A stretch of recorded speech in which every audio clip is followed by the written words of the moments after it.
Assalamu alaikum урматтуу көрөрмандар. Сиздер менен кайрадан Көк Бөрү каналы. Бул чыгарылышта Чолпон атадагы ипподром түнкү клубтан кийин машина жарышуучу жайга айландыбы. Жаштык командасы кайра жандандыбы. Жалал Абад жана Нарын облустарынын Көк Бөрү федерацияларынын жаңы жетекчилери ким болду? Ушул жана башка суроолорго алдыда жооп беребиз. Андыктан видеону аягына чейин көрүп, лайк коюуну унутпаңыздар. Урматтуу көрөрмандар, Чолпон ата ат майданы өлкөбүздөгү эң чоң ат оюндары өтүүчү жайыбыз. Бүткүл дүйнөлүк көчмөндөр оюнунун борбору катары таанылган Опол тоодой объект. Көгүлтүр көлдүн жээгинде аттар жана ат оюндары үчүн курулган. Кайсы өлкөдө мамлекеттик ат майданда жеке жактарга түнкү клубка берилип кеткенин көрдүңөр эле. Кайсыл ат майданда ат жүрүүчү трассада унааларды жарыштырганын көрдүңөр эле. Бул ат майдандагы ээн баштыктарга ким жоопту?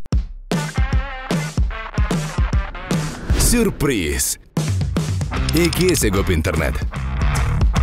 Переходи на О тарифтеринде. Сенде дагы көбүрөөк мүмкүнчүлүктөр бар. Көбүрөөк баарлашуу, көбүрөөк көрүү, көбүрөөк ырахаттануу. Жазды О мобилдик оператор менен тосуп ал. Дегеле эмнеге бизден ушундай ат майданыбызды бир күнү клуб кылып ичип чексе, бир күнү авто хулигандары келип, чаң ыскытып, атайын жасалган ат жүрүүчү жолдорду бузуп кетсе деле отура беребизби? Бул өнөр эмес, бул мамлекетти, элди, жерди сыйлабоо болуп саналат. Көрөрмандар тарткан видеодон авто жарыш уюштургандар, видеого тарткандарды коркутканын дагы көрсөңүздөр болот. Ар жакка келсеңер. Ассаламу алейкум. Бияк эме дорожка экен билесиңерби? Ат чабыштын. Ичине кирбейсиңер бана. Биз брат рация жоготуп алдык да жолдочу. Рациялар жөө издегиле, биякта аттар көрүп атпайсың, суу тотпайбы? Сүзүлсө эмне болот? Разрешение баргамы? Разрешение жок, мун ичине эмес, сыртына, ичине жок разрешение. Машина менен айдагам. Эмнеге муну айдадыңар муну? Брат, тиң Манас байке, Болот байке менен сөзгүлөчү. Дос, ары кир дейм. Угуп атасыңбы? Аттар суутуп жүрөт дейм, дос. Ага, мен сат эткен жокпуз, брат. Ал кел чабуулат, түшүнөсүңбү? Азыр Чабуулат. Түнү брат.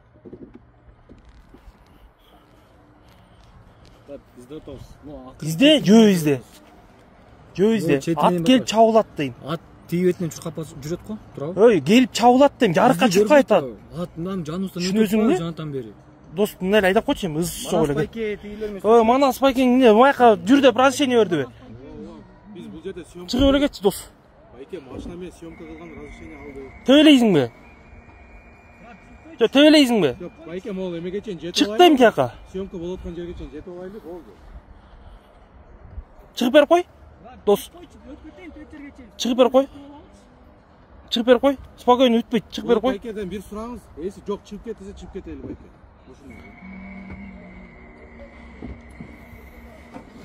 Текеда келесиң да, брат, турабы? Не кыласың? Келсең сүйлөшөбүз. Не кыласың? Келсең сүйлөшөбүз.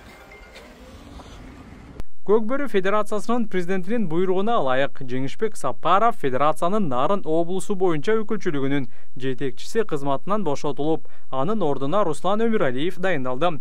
Көк Бөрү федерациясынын жалпы жамааты жаңы дайындалган жетекчиге ийгиликтерди каалоо менен Нарын облусунун командалары республикалык оюндарда ийгиликтерди жарата берет деп ишенет. Эске сала кетсек, Руслан Өмүралиев буга чейин Нарын облусунун Көк Бөрү федерациясынын вице-президенти болуп, жакшы иштерди аркалап келген. Көк Бөрү федерациясынын буйругуна ылайык Илгиз Төлөбай уулу Жалал Абад облусу боюнча өкүлчүлүгүнүн жетекчи кызматынан бошотулуп, анын ордуна Марат Кылымбетов дайындалды. Марат мырза 2016-2018 жылы Көк Бөрү федерациясынын Жалал Абад облусу боюнча жетекчи болгон, 2021 жылы жаштык Көк Бөрү командасын төптөгөн жана команданын жетекчиси болгон. Көк Бөрү федерациясынын жалпы жамааты Марат мырзанын ишине ийгилик каалоо менен келе жаткан жылы Жалал Абад облусунан жок дегенде бир команда жогорку лигадагы командалар менен бирге оюн көрсөтүшүнө тилектеш. Мындай ойду федерация жөн жерден айтып жаткан жок. Андыктан 2025 жылы буюрса чоң оюндарда Жалал Абадтын жаңы командасын кайрадан жогорку лигада көрөбүз деген ишеничтемин. Сиздер бул ойго кандай карайсыздар?